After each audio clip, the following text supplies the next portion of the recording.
um any what the fuck? The Estimates? tax estimate, yeah, estimated tax.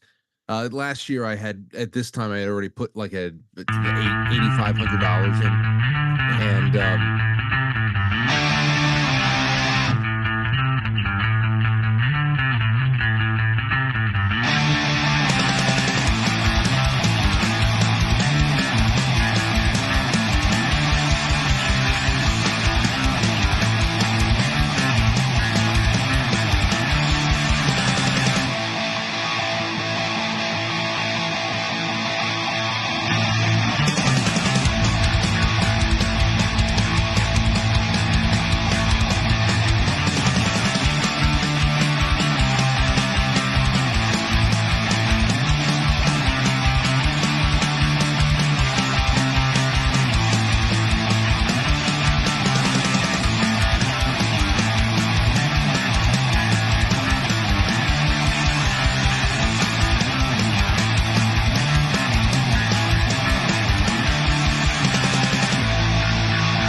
What's up, everybody? Happy Thursday. Thank you guys for hanging out with us for another installment of Taking It Back. I've got my very good friends, Frankie Val, the more like taking it up the ass.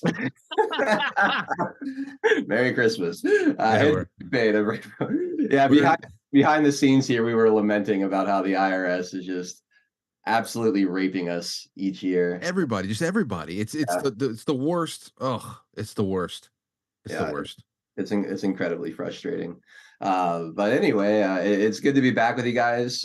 Frank, good to have you back after missing you last week, buddy. Or how's everything going with you? Everything's well. You know what? I'm really excited about you guys calling in for a little drop by tonight on the quite frankly Christmas telethon. It is going to be great, and the fact that you guys are right in the middle of it for 5 to 7 minutes is just going to be really something special.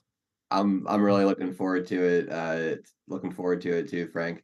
Are you all ready? You got all your gifts for Aurora and the family ready to go? What's the big item this year? The big item is gift bags. I have been standardizing so many gifts for people, and they're doing the same. How many actually, Zach and Adel? How many people in your life have gotten in touch with you and said, "Hey, listen, man, I just want to let you know I can't go crazy this year.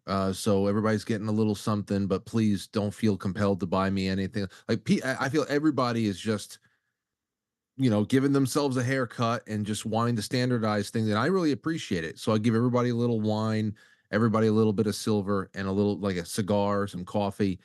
That's really what it's been. It would be it would happen probably if I had like people that were close to me in real life who actually bought me gifts, but I just don't have that. That got dark. Oh my God. I got like my mom and my daughter, I mean, like there's nobody else really. Well, then I guess I got to start buying you gifts now. No. You made me feel bad. Or no, I mean, in my family we do exchange gifts, but we never make it's never been anything that we've ever gone crazy. I spend maybe 50 to $100 on my brother, my mom, my dad. Maybe a couple cousins here and there, and I don't ever really expect much in return. We've even when I was a kid, we never went like crazy with gifts. My parents might spend a couple $100 on each of me and my brother, and that was it. We were never like some people go absolutely nuts during the holidays. We've never been that way. So yeah, it's not too different here for me. Well, if we ever all get together and hang out, what I would really love to do one day and soon, I just don't know. It would take a lot of money. I'd have to bring on like sponsors to make it happen. But I would love to have I would have loved to put together a Christmas gala and have people come in from all over the country. I was fantasizing about it the other day on like a little coffee stream that I did on Tuesday morning. And man, that's just what I was talking to just a buddy of mine before. And we concluded that we just want to, at this point, I want to do classy things while the world burns. I want to get together with people I want to wear classy clothes. I want to have a big band playing something Glenn Miller type stuff going on there. I just want classic cocktails, everything. Let the world burn, and let's just have a tuxedo on while it burns. That's all I care about right now. Like the band playing as a The Titanic sink. Titanic. Yes, nearer to God, nearer God to thee. Nearer, my God, to thee. Whatever it is. Oh man, yeah, I like the idea, Frank. I like that. Every year, me and my buddies around this time of year, we always have a dinner. We get about between 5 and 12 of us together. We get dressed to the nines. We find a super nice restaurant, and we have a big dinner, and go raise hell out on the city afterwards. So I already do a little something like that each year. Good. But I like the idea. All right, let's take care of the opening sponsors here, and we'll jump into some of the news and whatnot. But first is Zipa. Snoring keeping you or a loved one up at night? Look no further. Introducing Zipa, not just another mouthpiece, but the solution. Zipa is a unique tongue stabilizing band and self-molding technology. It promises a custom fit. And with 2 distinct device designs to choose from, there's something for everyone. What makes Zipa stand out? Well, it's the only anti-snoring consumer mouthpiece with an FDA-approved clinical study behind it. And guess what? A staggering 91% success rate proves its effectiveness. No other snoring mouthpiece out there can boast such results. Now we understand trust is earned. That's why we make a bold promise. If Zipa doesn't put an end to your snoring woes, send it back within 90 days for a full refund. So why wait? Dive into restful, snore-free nights with Zipa. Visit badlandsmedia.tv/Zipa. That's badlandsmedia.tv/Zipa, ZYPPAH, to support this America First company along with Badlands Media. And then we also have friends over at No Bugs Beef. So Badlanders have set No Bugs Beef on fire. Have you ordered yet? Let's face facts. America's supply chain is going to be increasingly disrupted with the coming months, which means it's not if we'll have a food shortage, it's when. Having enough protein to feed your family for several months is essential for all your survival. That's why we partnered with badlandsmedia.tv/no bugs. They provide us sous vide, freeze-dried all-American beef from ranches in Texas that have never, ever given their cows an mRNA jab. The beef, stored in Mylar bags with oxygen absorbers for maximum shelf life, will stay stable for more than 10 years without refrigeration and with maximum nutrition and flavor. All you need to do is soak it in water for 15 minutes and it's ready to eat. These are not your typical survival meats. They are premium cuts of ribeye, New York strip, tenderloin, and chuck. I know you love ribeye, Frank. I love ribeye. So it's all well, so does Zach. Absolutely. I mean, if you don't love ribeye, then something's wrong with you. You're dead inside. You just made you. I'm just completely derailed now. Get your family ready for the chaos at badlandsmedia.tv/no bugs. And use the promo code Badlands for an additional 10% off your order. Again, that's badlandsmedia.tv/no bugs, promo code Badlands. So big thank you to the sponsors, and thank you guys out there who support the sponsors of the broadcast. It's a great way to support the 3 of us here on this show. And well, Twisted01 in the chat room does not support Zipa. He says, I like snoring. It's just your wife that has a problem with it. I know. Yeah. I've never heard anyone say that before. I enjoy a good snore. You know, it's funny. This morning, Aurora had we would joke, because you know how little kids are. Every once in a while, they say, "All right, time to go to sleep," and they try to put you to sleep. So they put they put a blanket on you or a napkin, and they'll say, "Okay, go to sleep," and you pretend to snore. And so I start doing funny snores, and then she's like, "What are you doing?" And so she does funny snores now too. And then I said, "No, this is for real. You want to see?" Just this morning, I was watching snoring compilations with Aurora. I shit you not. We were watching snoring, and I can't. But dude, some of this stuff is really, we can laugh at some stuff, but when you see somebody unconscious that is struggling, you know that they're not sleeping well. No. They are struggling to survive, man. Some of this sleep apnea, dude. That's serious. That's serious. And a lot of that happened to me too before they took my tonsils and adenoids out in first grade. So I hope she doesn't have that. Yeah, I hope she doesn't either. Yeah, I've heard of I've had a few people in my life that have had really bad snoring issues and have had to use different devices and things like that. So I've never personally used a Zipa product, but definitely worth a try if you struggle with that for sure. Mm. I definitely snore, and like it's so funny because Lisa and I will be up like late at night watching TV in the bed, and I'll think that I'm watching the whole thing, and she's like, "You're falling asleep, you know, put your phone away or something, you know, whatever it is." She's like, "Turn the light off, you're falling asleep," and I'm like, "No, I'm not," and she's like, "Why are you lying?" You know, it's like I'm sitting here listening to you breathe. I can tell when you start snoring, and I'm like, "Well, I don't have any conscious memory of that, and I have no memory of what I missed either, so I really don't know." I've never heard myself snore once. I Oh. don't When I'm sick, I know I snore, but other than that, nothing, no. nothing. Thankfully, hopefully that doesn't change. I don't know. Happens. All right. Well, let's jump into some of the topics that I've kind of thrown out here, and I think we should start with Trump being removed from the ballot in Colorado. You had the Colorado Supreme Court vote 4-3 down party lines, we'll call it, to take Donald Trump off the ballot. And I don't know if you guys read any of the opinion, but like the things that they say that he said that are justify this move are absolutely laughable. Have you guys been looking into this at all? Absolutely. Well, Zach, you start.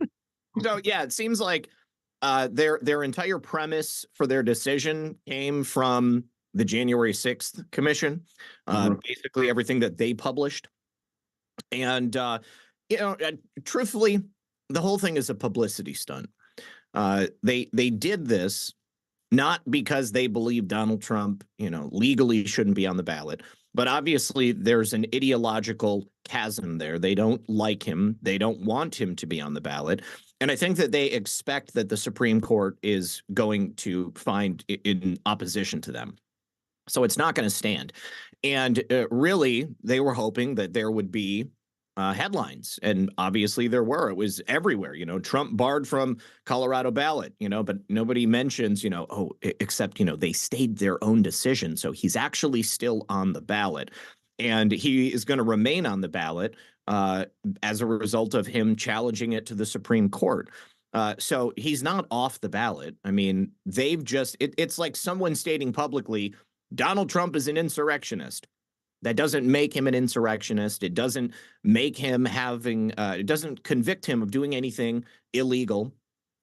He hasn't been convicted of anything illegal. He hasn't been charged. And, you know, insurrection is a really nebulous term. It's just one more psychological operation in a series of psychological operations. And I think that truthfully, they were hoping that it would incense the Republican base out there, the people who are supporting Trump. And maybe they might actually go out and do something stupid that they could point to and say, look at his violent rhetoric, what it's done to people. I So, didn't even think about that angle as far as it trying to be a way of provoking Mhm. something stupid happening. Um, it's that's their interesting. wet dream, you know? I mean, Yeah.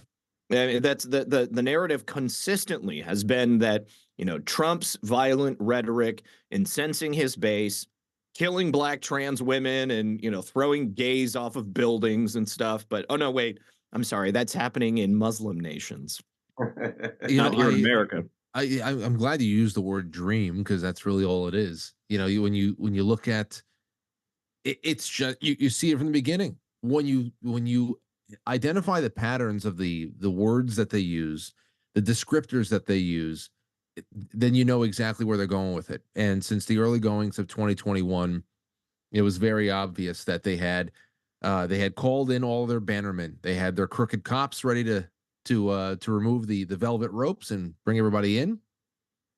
They had everybody on the inside ready to open up the magnetically sealed doors to squirrel away any kind of security camera footage for however long. And then, of course, they had the media that goes and takes things and they craft a narrative, they craft a tragedy, they make historical tie-ins to the War of 1812 or the Civil War. And now we've got everybody's a 14th Amendment scholar out there. The only thing you need to know about the 14th Amendment is it apparently allows you to do literally anything. I saw one idiot that complete ignoramus Brooklyn dad today I said hate that guy. He's so he dumb. said, what the hell did he say? He said, he's going on and on about the 14th Amendment and Trump being blah, blah, blah, and insurrection, this and that. And he said the founding fathers, when they wrote the 14th Amendment, You moron. You when, stupid. when the founding fathers wrote the 14th Amendment, and I said, oh God, he gets paid. He gets paid to do this. Oh, we have to work so hard to endear ourselves to audiences. Mhm. And He went to public school. oh my gosh. So, Phenomenal. it's just really one of those things where they're able to speak something into existence, and every step along the way, every institution that they have captured along the way, they call in all their bannermen. They call in all their favors, and many times it's not even a favor. It's just that this is their country club. So their activists that are in black robes will do their part. Their activists that are behind badges will do their part. The activists that are behind microphones and billion-dollar broadcast studios will do their part, and then everybody else is throwing bricks. It's just that's where we're at right now, So yeah, What kills me is there's no due process here. It's these judges' opinion that he supported an insurrection. He wasn't convicted of doing this. He did not have his day in court, Yep. where he was convicted by a jury of his peers. And then, like, even if that were the case, then I can almost start to understand this. But these are the very same people who will lecture you about how Donald Trump is a threat to our democracy, right? So they'll go on and on about how he's a threat to our democracy, a threat to our democracy. And then they go ahead with no due process whatsoever, remove him as a choice for the voting, like literally removing democracy from the equation in their actions. The hypocrisy, the irony, it's almost too much to bear at sometimes. They have the resources to marshal. They can marshal enough resources to legitimize what is just really group opinion. Because as you said before, there is nothing that there is no there's no insurrection. There's nothing you can point to. There's nothing you can point to, but they can marshal the resources to legitimize any fantasy, any group fantasy that they have. And this is what we're have to deal with now. Yeah, it's the equivalent of taking a bottle of Bacardi 151 and dumping it onto the Constitution and setting it alight. There's no due process, not only for Donald Trump, but also for the people of Colorado. And now, obviously, every other state that has a Democrat AG or a Secretary of State, they're out there trying to figure out how they can do it. Every other case that President Trump has already won, those are going to get appealed. And, the same thing might happen at the state level that has happened in Colorado. But I think that it's all going to get settled in the Supreme Court. I mean, there's no way around it. Because if they don't, I mean, they're going to be setting the country on fire. I mean, I don't see any other way around it. People are already on edge.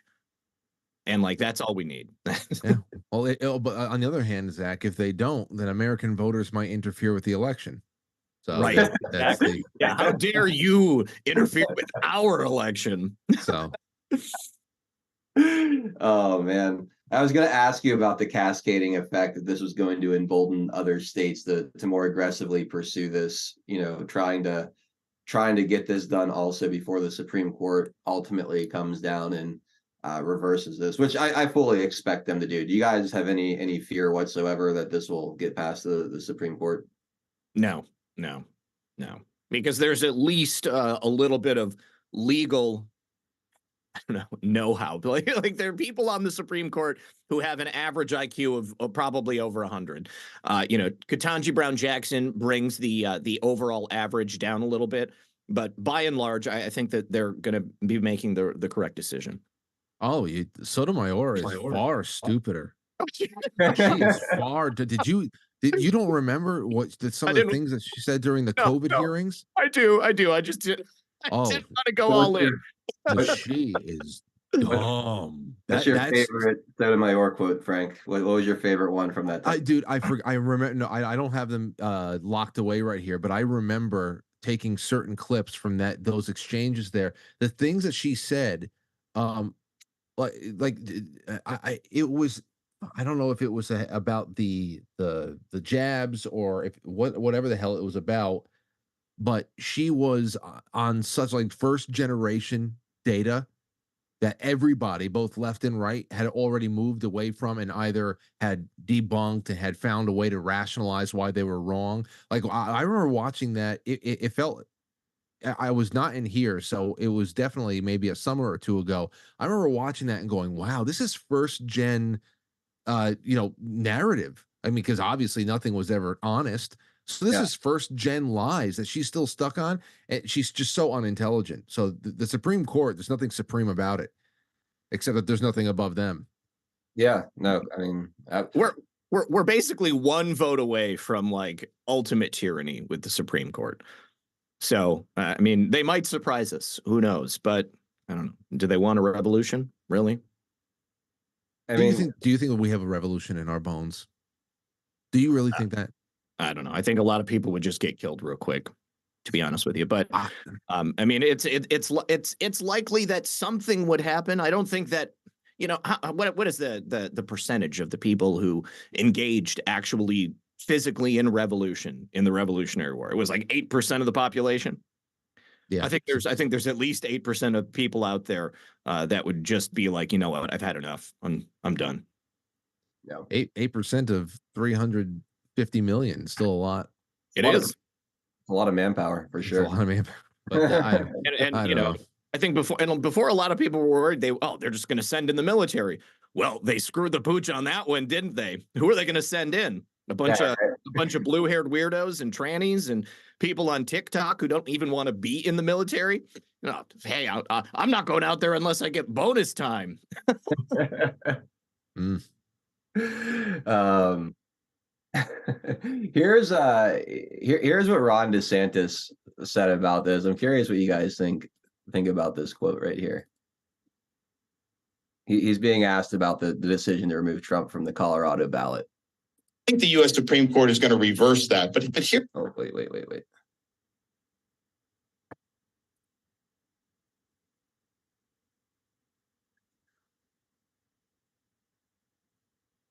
I think the U.S. Supreme Court is going to reverse that. But here's the larger thing of what the left and the media and the Democrats are doing. They're doing all this stuff to basically solidify support in the primary for him, get him into the general, and the whole general election is going to be all this legal stuff. And look, it's unfair. They're abusing power 100%. But the question is that going to work? And I think they have a playbook that unfortunately will work. And it'll give Biden or the Democrat or whoever the ability to skate through this thing. That's their plan. That's what they want. What they don't want is to have somebody like me who will make the election not about all those other issues, but will make the election about the failures of Biden, the failures of the left, and how we're going to be able to turn the country. So he's going with this is the Pied Piper strategy part 2 on Donald Trump. You know, they want to go against Donald Trump. He's the guy that they want. They're scared of Ron. They're going after Trump to promote him to avoid Ron from being the candidate, because clearly it'll be easier to defeat Trump with all this legal stuff. You know, that's why everybody's making those boot memes, because they're petrified of Ron DeSantis. Right. They're as scared of Ron DeSantis as they are confident in Joe Biden. I mean, it's seriously, you see how they created Joe Biden's candidacy out of nowhere. I mean, this is all just a joke. It's all just a joke. Yeah. Pied Piper, we're gonna do that shit again. Yeah, no, I think it's ridiculous. I personally, I want Joe Biden to be the nominee. That's why I'm not really like pushing for him to be removed from all the ballots. I think they should do it in like, maybe Florida and Texas, like just to make a point, right? But like I want Joe Biden and I want Donald Trump, and the Biden regime does not want Donald Trump to be there, because he is going to be a very difficult man to beat in a legal fashion. I saw this guy on the internet. I'm not even going to say his name, but keeps harping about how Biden got 81 million legal votes. Okay. Like, so not necessarily that 81 million people voted for him, but it was certified. So it's legal. Yeah. Yeah, screw that, man. If the Pope blesses a pile of shit, it doesn't make something that I want to put in my pocket. It's still a pile of shit. Okay. Right. You can put It lipstick is on a pig. holy. It's then holy shit though. No, indeed. Oh my. I mean, how does anyone take this country seriously when shit like this happens? Like, you have the Supreme Court in this state completely foregoing due process, just kind of going off their feeling, like how what Donald Trump said makes them feel as, Supreme Court justices in a state. Like, how do we come back from that? Wait, let me ask you this, Adel. Yeah. Let me turn this around on you. Okay. Is there a nation on earth right now that you do not think is a complete joke? No. I mean, the United States. I mean, what about like I'm talking, and because I understand what you're saying as far as how embarrassing we present ourselves to the world is now. Militarily, we are not. We are. The jig is up as far as the way we used to do things and how people used to fear us or want to reach out to us. They see that but I feel like the one thing that we've been able to see, especially in the last 4 years, is that so many of our problems are shared and it's all the same playbook. Some countries are farther down the rabbit hole than others. Obviously, the Overton window for what happens in Europe is always a few years down the road for the United States. We've seen Australia, Canada's a joke. Central and South America, they've got their own problems. The Middle East is always a minefield. China, big paper tiger. Who knows? I mean, is there any place on earth that is not reasonably assessing their position to be in dire straits, and all for the same reasons? Culturally, economically, the people who are running the show, that globalist mentality that's strung together by places like Brussels and the World Economic Forum and all that stuff. Is there any place on earth that is free from this right now? Russia and Venezuela. I mean, not Venezuela, Argentina. Sorry, excuse me. Russia is probably in the best position. Yeah. And they have their problems too, but I would say Russia. And that's why I think, America's always been like perceived as that beacon of light, because we were perceived as being able to do things differently and, be more prosperous and free and kind of show a different way of running a country. But over the past, I don't know, 4 years, definitely, but even before Donald Trump, like, all of that started being absolutely destroyed, lowering us down to the lowest common denominator, like most other countries. All the things that make this country unique and special are being eroded every single day, whether it's the right to free speech, which is being severely attacked right now. They're coming after the right to defend ourselves, which bolsters that right to free speech. I mean, our right to privacy has been completely destroyed as well. Now you're seeing, the justice system, which was supposed to be, a strength in this country, innocent until proven guilty, due process. You're seeing that completely being withered away and destroyed as well. So it's hard to watch. It's hard to see, because it was different in this country. Now we are just kind of like every other country, maybe not quite as far along, and maybe there's still something to salvage, but the way we look from the outside looking in right now, it's almost indistinguishable from a lot of these other places that you mentioned. I gotta say, I feel like the times that we're living in, I mean, it's almost like it's a more honest representation of what America has been for a long time. I mean, like, there was this veneer of, I don't know, like innocence and justice and freedom. America was supposed to be this beacon, but the same sick bastards were still in power. It's just that the veneer was thicker before, and now it's gotten to the point where it can no longer be hidden. Donald Trump really ripped the Band-Aid off when he showed, if you do things the right way, the quality of life for your nation and its citizens and, your prosperity, that can all change. Okay. But as soon as you go back to business as usual and those those power brokers that lost power when Donald Trump came in and then took over again when he left, they had almost like they had to make up for lost time and tried to like put us back on the track of total destruction. I said something earlier about, Civil War, revolution. Obviously there is an element of the deep state that wants us in some sort of a revolution. I don't think everybody does. I think that, the system that we've had, it has rewarded people based on the wrong criteria. It's not, merit. It's not about skill. It's not about intelligence. The corruption of the system is self-perpetuating. And at a certain point, there's really no distinction between, corruption for evil's sake and corruption for just, selfishness and stupidity. And so America has been broken for a long time. I think you have to go back quite a ways, decades, to really find that purity that I think people are seeking, and that they identified with America. Mm-hmm. And again, Donald Trump, he shone a light on everything that was wrong, and now that he stepped back, it's worse than ever. And so how are we going to fix it? I think that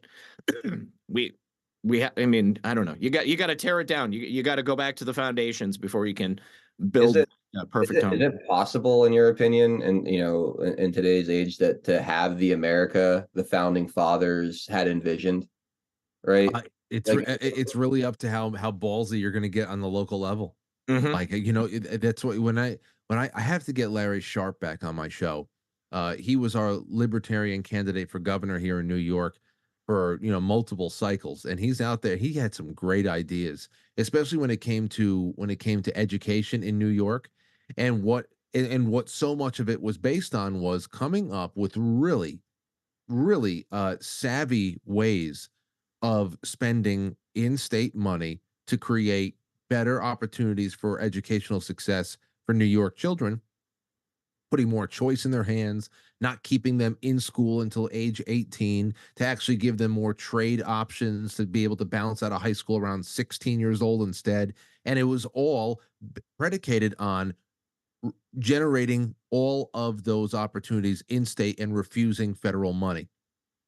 Refusing federal money for this, refusing federal money for that. It comes down to, who are you electing?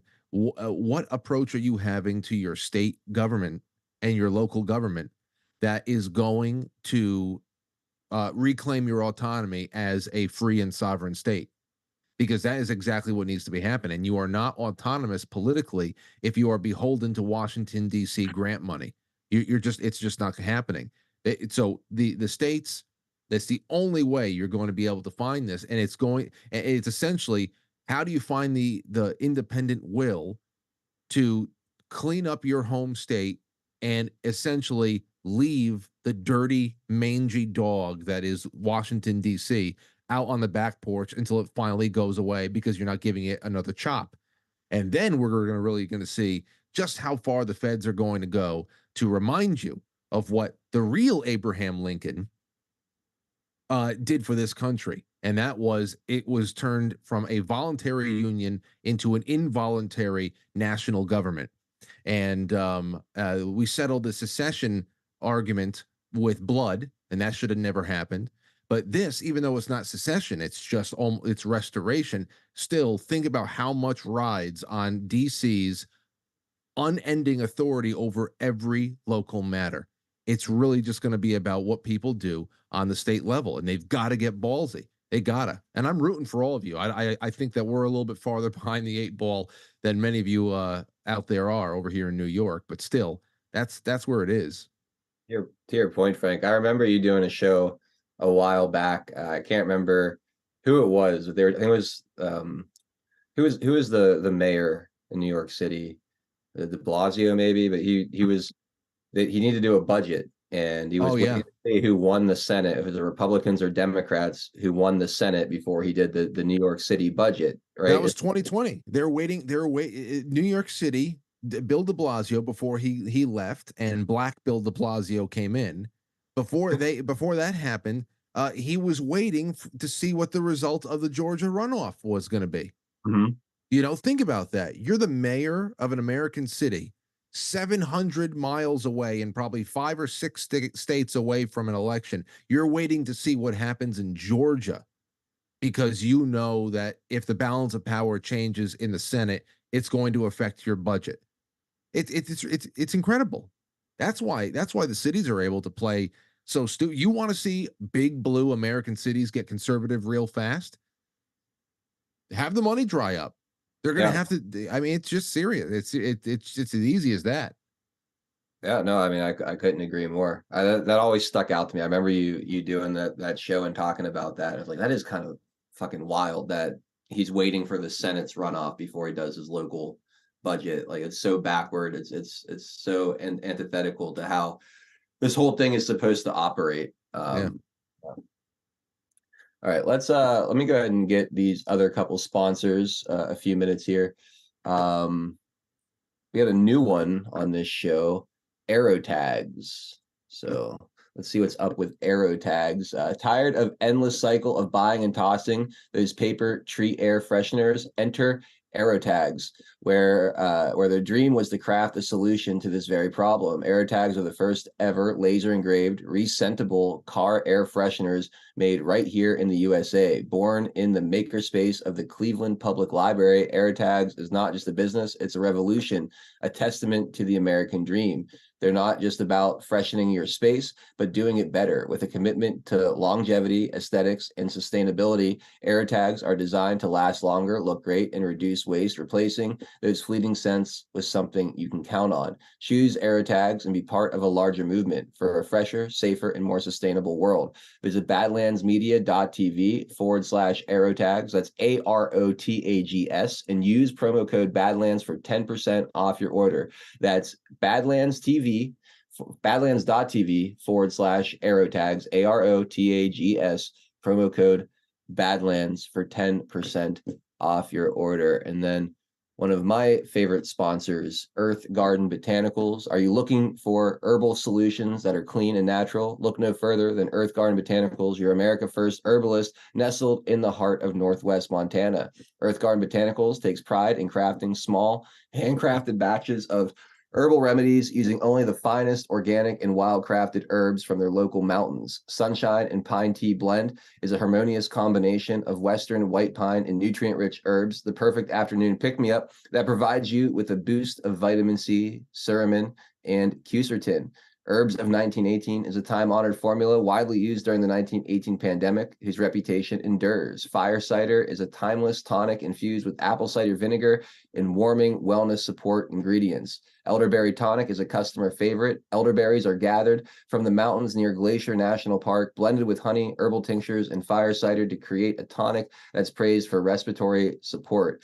Visit badlandsmedia.tv/earthgarden and use promo code BADLANDS to receive 10% off. That's badlandsmedia.tv/earthgarden and use promo code BADLANDS. That's 10% off over at Earth Garden Botanicals. And I know Jolene, the woman who operates that business, personally, she's absolutely wonderful. Her products are fantastic. There's a ton of stuff there on the website if you guys want to go check it out, earthgardenbotanicals.com. And yeah, please support the sponsors. All right, let's talk about the potential unsealing of, what is it, 170 people? 187. Jeffrey Epstein. 187. Interesting number. Yeah, I don't think that's coincidental at all. That tells you what they're going to do to the judge once this stuff comes out. Yeah. God forbid. But you know, some of those names are already out there. Obviously, Bill Clinton, Alan Dershowitz, a couple of victims. But you know, the ones that we don't already know about. That's what I'm most excited.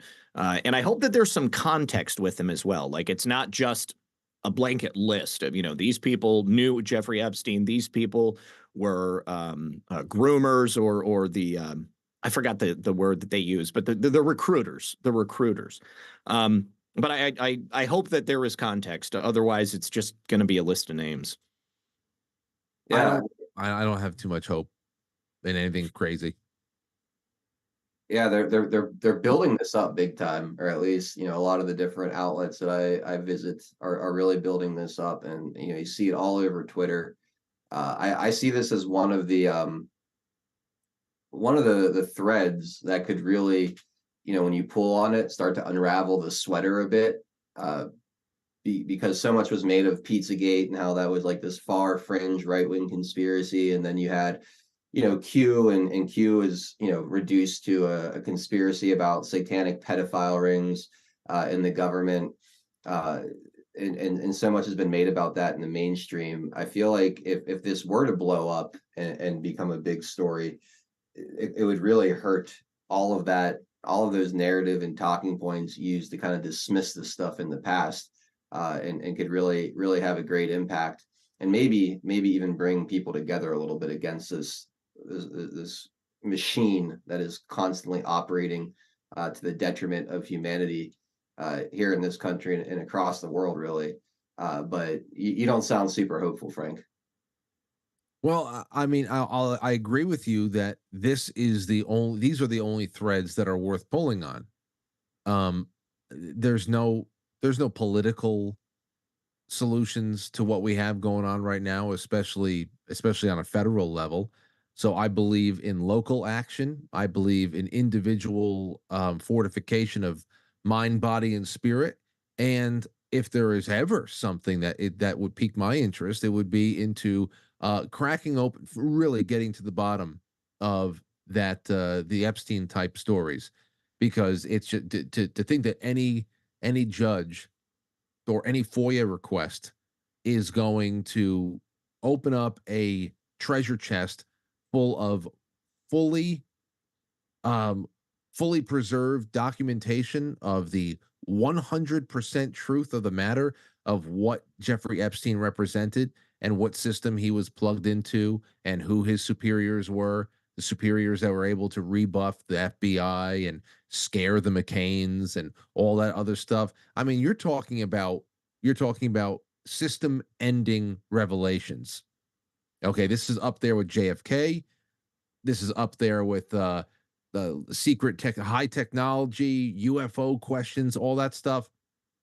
This is the reality. This is reality. This is pulling back the green curtain in Oz, and I just don't see how that would ever. I don't see how a complete documentation would ever be kept. Period. For there ever to be somebody to release them one day, I just don't see how anybody would allow documentation to be kept that honestly in the first place. But no, I do see something else there too, and it could just be the ebb and flow of this case, and perhaps it's just what it is. But we do build it up, and there is big fervor, and then it comes out, and we're just kind of a little deflated, and there's nothing really too new or succulent to sink our teeth into, and then it just kind of looks like the conspiracy theorists are hemming and hawing and heaving again. So it does look that way when everybody gets so excited when you don't kind of check and curb your enthusiasm a little bit. But that's the way I see it. It's not that this is not the number one type stories. This is a thread that we should be pulling on, but I don't think that we're ever going to get revelation through a FOIA request or anything like that shows that the CIA and Mossad and every other satanic group in the on the world has been, running things by way of human capital this way. I think the best we can hope for with Epstein revelations is for President Trump to release some sort of redacted catalog of whoever was on Jeffrey Epstein's blackmail DVD list. Or if there's any knowledgeable or accessible FBI agents who might be watching who are interested in doing the right thing, just dump all of that stuff out there on 4chan, and then it'll make its way to the rest of the internet. Yeah. Let me play you a clip from Kash Patel. He was on with Glenn Beck over on The Blaze, and he kind of had some similar comments. Take a listen to this. Hey, this is the last hoodie you're ever going to need to buy. Bearskin tactical hoodie. Need one of those hoodies. Bearskin hoodie. Who has Jeffrey Epstein's Black Book? Black Book? FBI. But who? That I mean, Oh, that's under direct control of the director of the FBI. Just like the manifesto from the Nashville school shooting of Yes. the Catholic school. Yeah. We still haven't seen that, right? It's not the Nashville police or PD saying we don't want this out. The FBI airmailed into that operation and said this is not getting out. Because they do that because this is another government gangster operation. All these local law enforcement communities get funding from the DOJ and FBI for local programs. And if you don't cooperate, you're not getting your $1 million for this, and you're not getting and that's a lot of money to these local districts. That's how they play the game. That's why you don't have a black book. Or the But the black book, it's not just sitting. I mean, that's Hoover power times 10. And to me, that's a thing I think President Trump should run on. On day one, roll out the black book. And not just that. On day one, roll out all of the text message communications we were told were deleted. On day one, play the rest of the video of the pipe bomber. On day, one of the reforms I talk about in government gangsters is you need a central node to be continuously declassifying. This is another thing they do. They overclassify. And I'm telling you, as a former number 2 in the IC, they overclassify 50% of the stuff there to protect the deep state. Oh, no, you can't see that. Nothing to see here.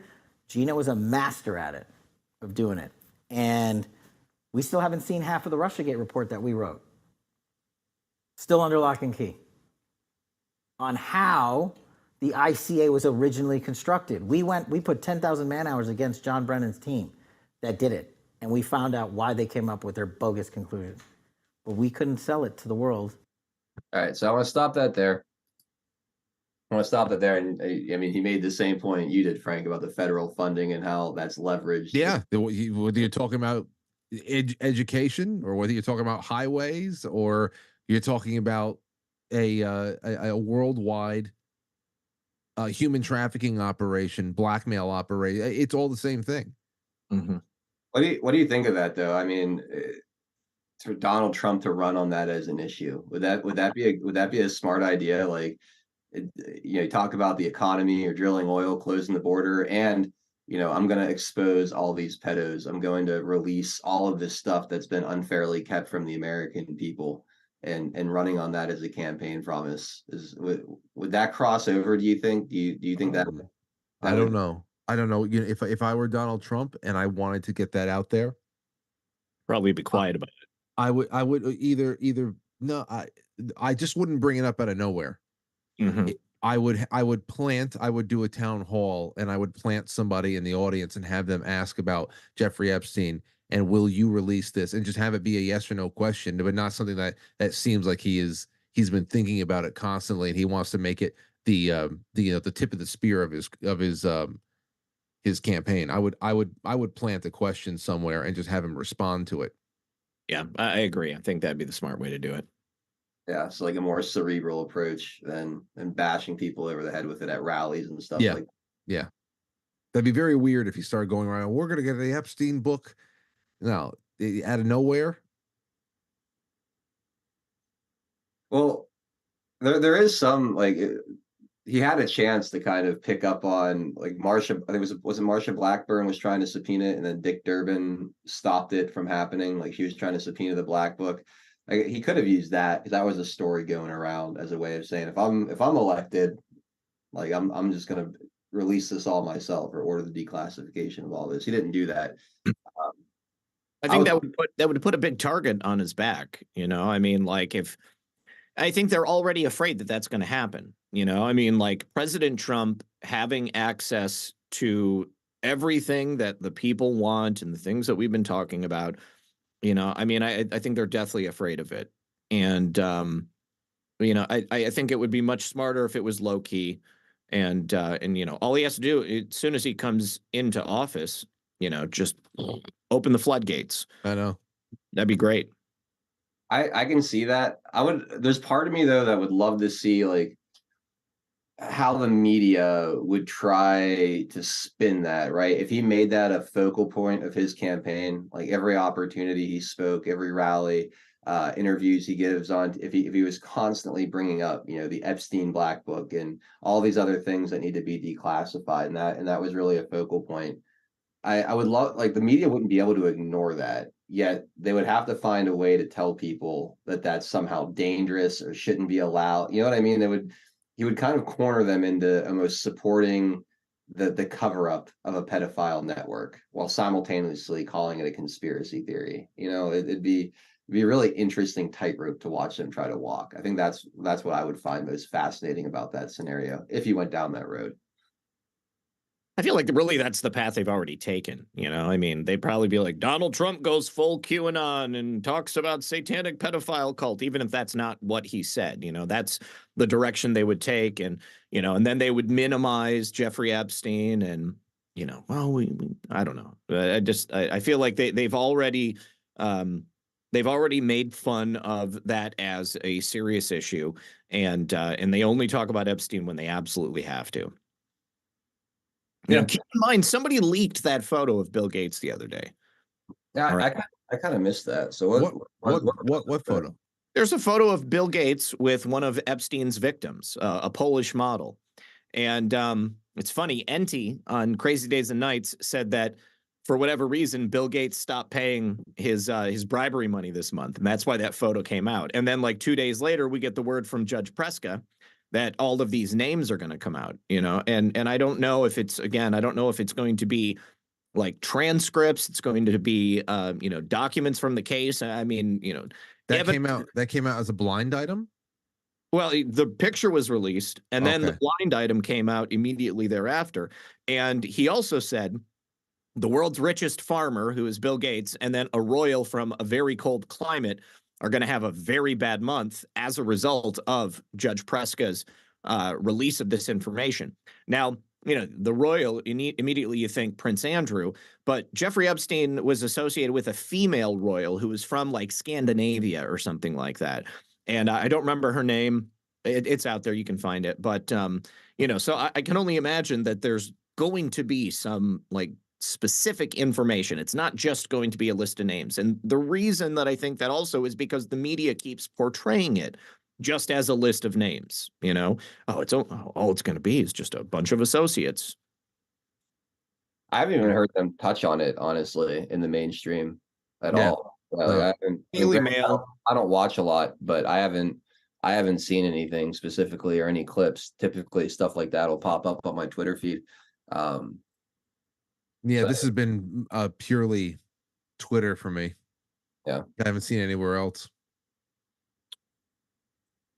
All right, one last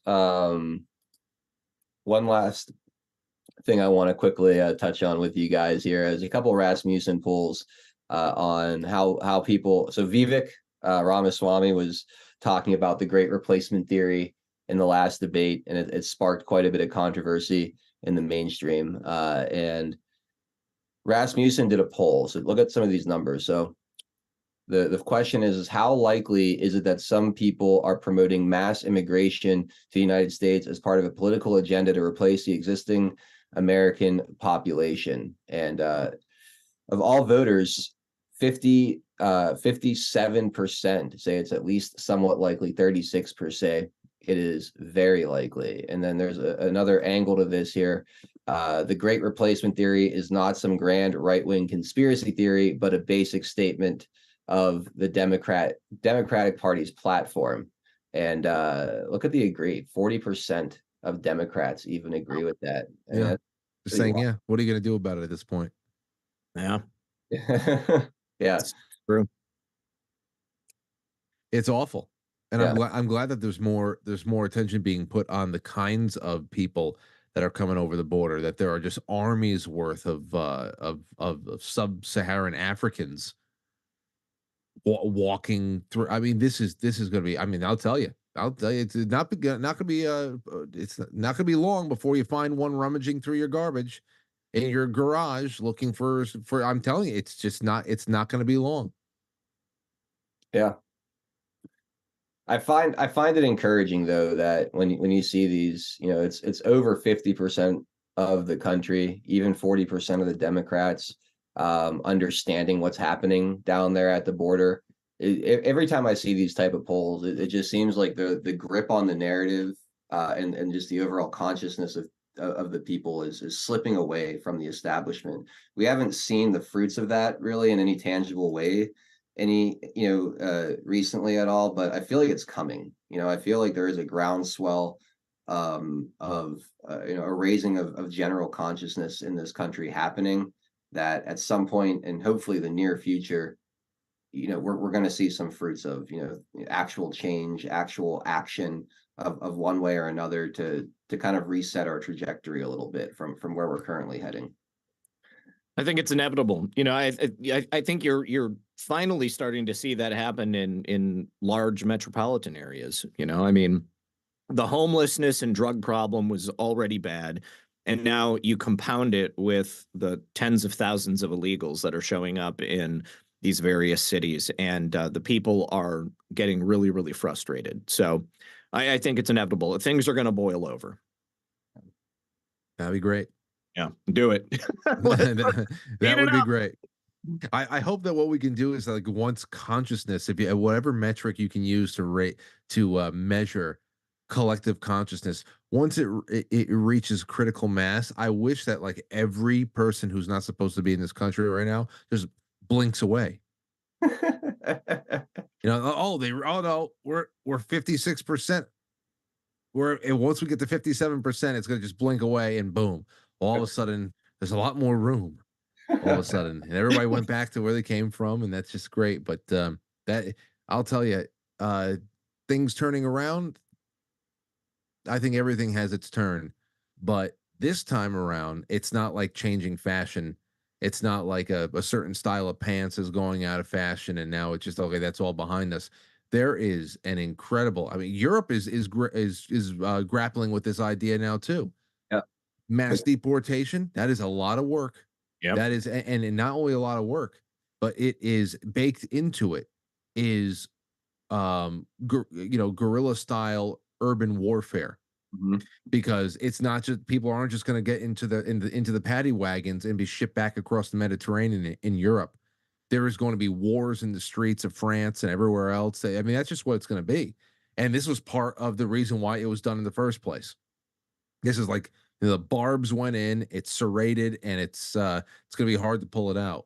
So we'll see, because once consciousness is hit, then the work really begins, and that is going to get tumultuous. Yeah, that's a good word. Absolutely is.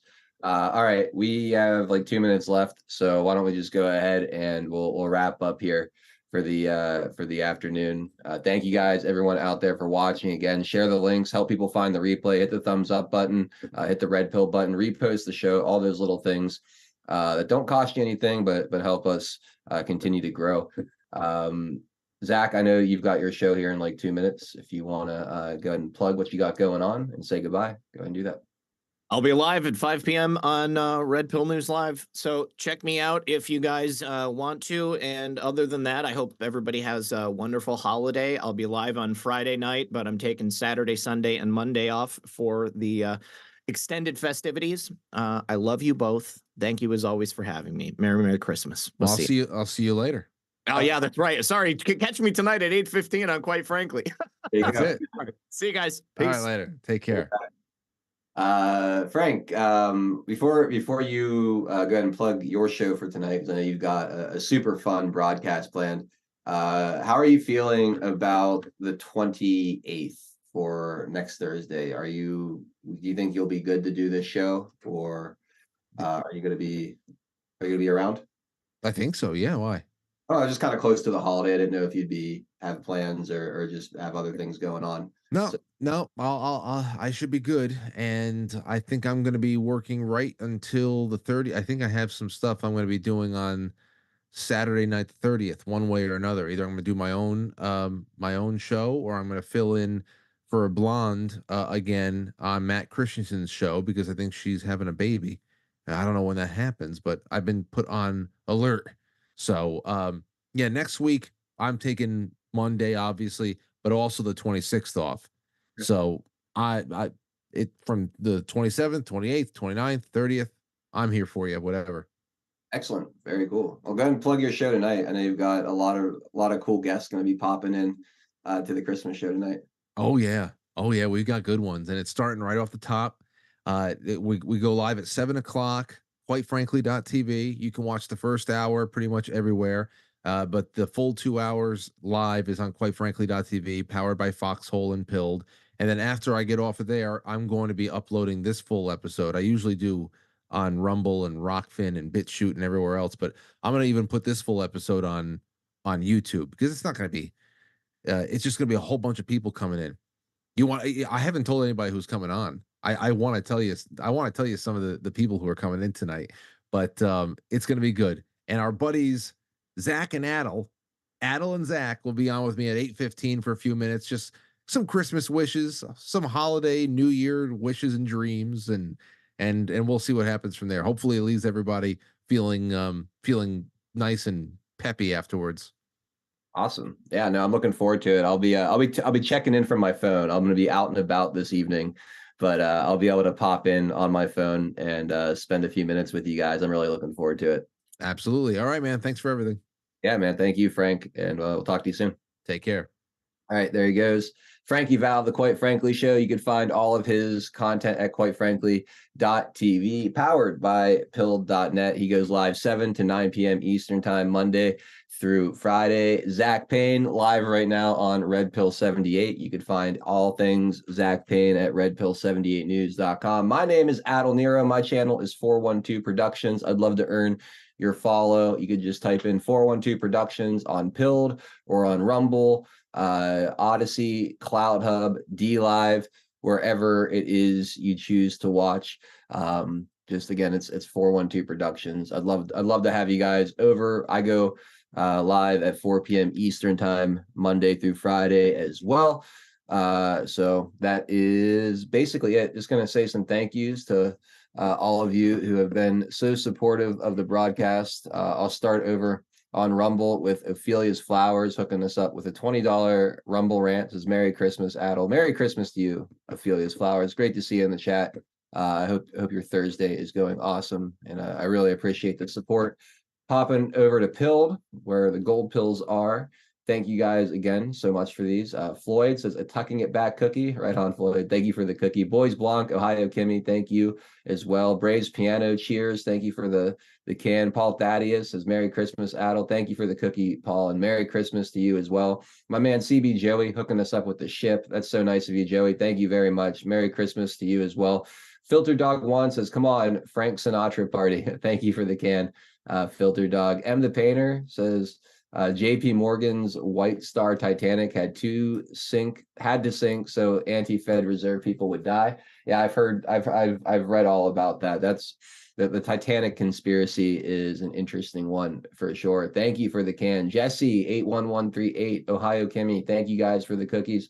Target Drivers is overheard at COSC, so he's not supposed to get due process. Colorado Supreme Court, so he's not supposed to get, there was no due process whatsoever. Water Wizard, thank you for the shades. 123 SKG, thank you for the can. Shout out to Maven, thank you for the cookie. Great to see you, Maven. Hope you're feeling better and getting back to normal. Marge with the shades is happy Thursday. Appreciate you guys. Thank you, Marge, for the shades. D Patriot, say hi to D Lurker for us. Thank you for the cookie. Bert Cocaine in the house. What's up, Bert? Good to see you, man. Thank you for the can. Loop de Loop with the cookie. Silent Runner with the cookie. And Floyd wrapping us up with a can. Says cheers to another great show. Thank you, Floyd, for the love and the support. All of you guys out there, I really appreciate you all hanging out and being part of this Thursday broadcast. One more time, my name is Adel Nero. My channel is 412 Productions. Please come over, give us a follow, come hang out with us on one of our other broadcasts. I will be live tomorrow at 4 p.m. Eastern Time with my good friends Drunk Pinata and Tennessee Homesteader to wrap up another week of deplorable discussions. So with that, for Frankie Val of QuiteFrankly.tv, Zach Payne of RedPill78news.com, I'm Adel Nero. This has been Taking It Back, a 412 production syndicated by our very good friends over at Badlands Media. Thank you guys, and we'll see you. Thank you, Eyes Wide Open, for the cookie. And we'll see you guys all on the next one.